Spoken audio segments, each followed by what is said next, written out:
Visakha steel plant కు భూములు ఇచ్చిన నిర్వాసితులందరికీ న్యాయం చేయాలని పల్లా కార్తిక్ అన్నారు. స్టీల్ కార్మికుల నిరసనకు ఆయన సంఘీభావం తెలిపారు.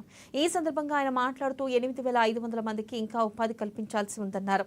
26,000 ఎకరాల భూములు త్యాగం చేసిన నేటికి న్యాయం జరగకపోవడం బాధాకరమైన విషయమన్నారు. నిర్వాసితులకు న్యాయం చేయాలని ముఖ్యమంత్రి చంద్రబాబు వినతి పత్రాన్ని ఇస్తానని తెలిపారు. ఇక నిర్వాసితులకు న్యాయం జరిగే వరకు పోరాడతానని ఆయన చెప్పారు.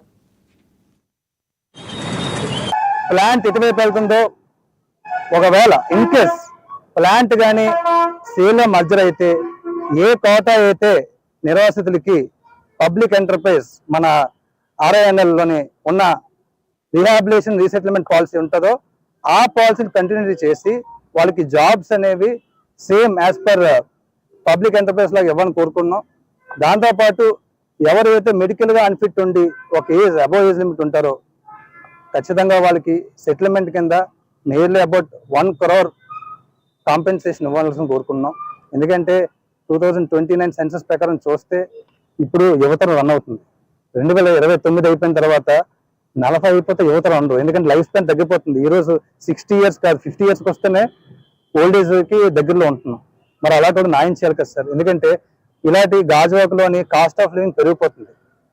మా బంధువులు అదనపూర్లు ఉన్నారు, అదే మా బంధువులు గాజువాకలో ఉన్నారు.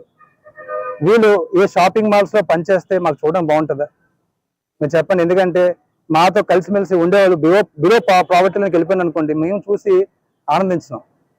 అట్లీస్ట్ వాళ్ళ తాతలు కానీ వాళ్ళ నాన్నలు కానీ ఈ త్యాగం చూసిన తర్వాత నిజంగా ఉంటే పర్లేదు, ఉండి కొంతమంది మానసిక క్షోభ అనిపిస్తున్నారు.